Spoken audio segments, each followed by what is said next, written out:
Hi everyone, welcome to back my YouTube channel. आज data science के इस course में आज हम लोग बहुत ही इंपॉर्टेंट कंसेप्ट सीखने वाले हैं। ध्यान से देखना है। तो आज हम लोग पढ़ेंगे पाइथन प्रोग्रामिंग लैंग्वेज। एकदम आसान भाषा में हम लोग सीखते चलेंगे। तो पाइथन प्रोग्रामिंग लैंग्वेज में सबसे पहले हम लोग डेटा टाइप सीखेंगे, यानी पाइथन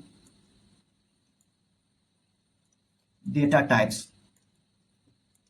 कौन कौन से होते हैं, एकदम ध्यान से देखना है। क्योंकि अगर पहचानने आ जाएगा तो आप देखते ही इसको इंश्योर कर लीजिएगा कि कहाँ पे इसको यूज करना है। थ्योरी में इसको हम लोग देखेंगे। ये हम लोग का D1 क्लास है, D1 क्लास, ध्यान देना है। तो सबसे पहले पाइथन डेटा टाइप्स में पहला जो होता है, जिसको हम लोग कहते हैं न्यूमेरिक। क्या बोलते हैं? न्यूमेरिक। न्यूमेरिक न्यूमेरिक में क्या क्या आता है, तो यहाँ ध्यान दीजिए। सबसे पहला जो आता है ये इंटीजर आता है। क्या? इंटीजर। एग्जाम्पल हम लोग देखते चलेंगे इसका।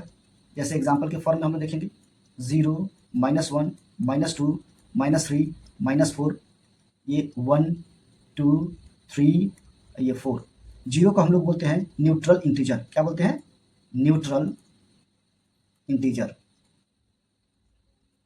और यहाँ से लेकर यहाँ तक हम लोग बोलते हैं पॉजिटिव इंटीजर।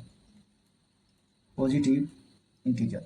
और यहाँ से लेकर यहाँ तक को हम लोग बोलते हैं निगेटिव इंटीजर। तो इंटीजर समझ गए। यानी न्यूमेरिक में सबसे पहला होता है इंटीजर।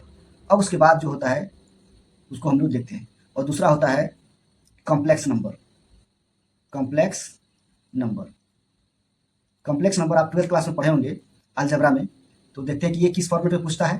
तो ये होता है 4 + 3j, 8 + 5j, यानी इस फॉर्म में होता है। इसको हम लोग रियल नंबर बोलते हैं, इसको इमेजिनरी नंबर बोलते हैं। इसको क्या बोलते हैं?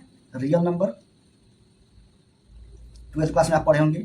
इसको बोलते हैं हम लोग इमेजिनरी नंबर। तो इस फॉर्मेट में आपको देखने को मिलेगा। एक और देखते हैं हम लोग।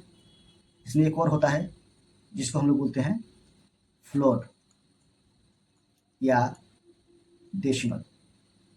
और ये हमेशा किस फॉर्मेट में होता है? 4.5 के रूप में, 8.6 के रूप में, ... etc। तो इस फॉर्मेट में रहेगा। तो हमेशा याद रखिएगा, डेटा साइंस के इस कोर्स में, डेटा साइंस में हमेशा इसको क्या बोलते हैं? फ्लोट बोलते हैं। 8.6 और डेसिमल नहीं बोलते हैं हम लोग, इसको हमेशा फ्लोट बोलते हैं। यानी 4.5 या 8.6 इसको फ्लोट बोलेंगे।